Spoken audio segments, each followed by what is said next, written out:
প্রত্যাশা করেছিলাম গণ আন্দোলনের মুখে একটি অস্থায়ী সরকার সে সংস্কারের নামে সবাই জ্ঞাপন করে আজকে তারা একটি নির্বাচিত সরকার যে সকল সিদ্ধান্ত নেওয়ার মালিক আজকে তারা সেই সিদ্ধান্তগুলিকে তারা দিচ্ছে।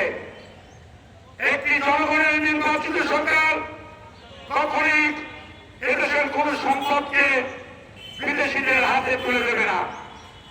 আমরা মনে করেছিলাম এই সরকার ক্ষমতায় এসে একটি সুষ্ঠু নির্বাচনের মাধ্যমে জনগণ কর্তৃক নির্বাচিত প্রতিনিধির হাতে ক্ষমতা দিয়ে তারা বিদায় দিলেন, কিন্তু আমরা আজকে তার সম্পূর্ণ উল্টো লক্ষ্য করতেছি।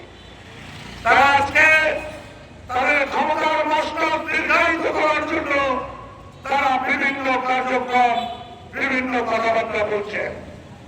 তারা সংস্কারের নামে আজকে দীর্ঘ সময় কালক্ষেপণ করেছেন, কিন্তু এদেশে কোন প্রকৃত সংস্কার হয়নি। সংস্কার হয়েছে উপদেষ্টা পরিষদের লোকজনের, উন্নতি হয়েছে এই উপদেষ্টা পরিষদের লোকজনের, পকেট ভারী হয়েছে উপদেষ্টা পরিষদের লোকজনের, কিন্তু এদেশের কোন মঙ্গল তারা নিয়ে আসতে পারে নাই। আমরা স্পষ্টভাবে বলতে চাই যে আমরা শেখ হাসিনার বিরুদ্ধে 17টি বছর রাজপথে আন্দোলন সংগ্রামে ছিলাম। মামলা হামলাকে উপেক্ষা করে রাজপথে আন্দোলন সংগ্রামে আমরা ছিলাম। আমার মনে হয় এই সরকার সেটা ভুলে গেছে। সংগ্রামী বন্ধুরা, শ্রমিক কর্মচারী ঐক্য পরিষদ অতীতে বিভিন্ন দাবি দেওয়া নিয়ে শেখ হাসিনার ক্ষমতার সময় বৃহৎ আন্দোলন করে দিচ্ছিল। আমরা আগামী দিনে এই সরকার যদি এই বন্দর নিস্তর অবস্থান থেকে সরে না আসে, তাহলে সারা দেশব্যাপী শ্রমিক কর্মচারী ঐক্য পরিষদ বৃহৎ আন্দোলনের মাধ্যমে আমাদের কর্মসূচি, আমাদের চাহিদা, এই বন্দরকে আমরা রক্ষা করবো। সংগ্রামী বন্ধুরা, আমরা স্পষ্টভাবে বলতে চাই, এই বন্দর রক্ষার সাথে যারা আন্দোলন সংগ্রাম করছে আজকে তাদেরকে পিটাবেন আর বলবেন আমরা এই আন্দোলন সংগ্রামের সরকার, এটা সত্যি কথা হতে পারে না। আমরা স্পষ্টভাবে বলতে চাই, আমরা সুষ্ঠু নির্বাচনের মাধ্যমে একটি গণতান্ত্রিক পরিবেশ, একটি গণতান্ত্রিক সরকার অতি দ্রুত যদি বাস্তবায়ন না হয় তাহলে কিন্তু দেশ পিছিয়ে যাবে। আজকে প্রত্যেকটা দেশ যে আছে, প্রত্যেকটা সাহায্য সংস্থা আজকে যে আছে, এদেশের গণতান্ত্রিক সরকার তখন এদেশের ক্ষমতা গ্রহণ করবে। আমরা আজকে দেখছি এই সরকার তাদের ক্ষমতার মস্তক দীর্ঘায়িত করার চেষ্টা করছে।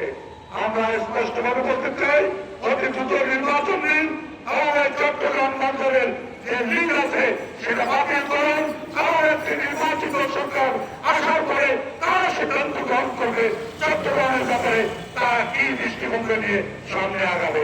এই কর্মী ষড়যন্ত্রের বিরুদ্ধে সবসময় মুখ্য ভূমিকা পালন করা হচ্ছে।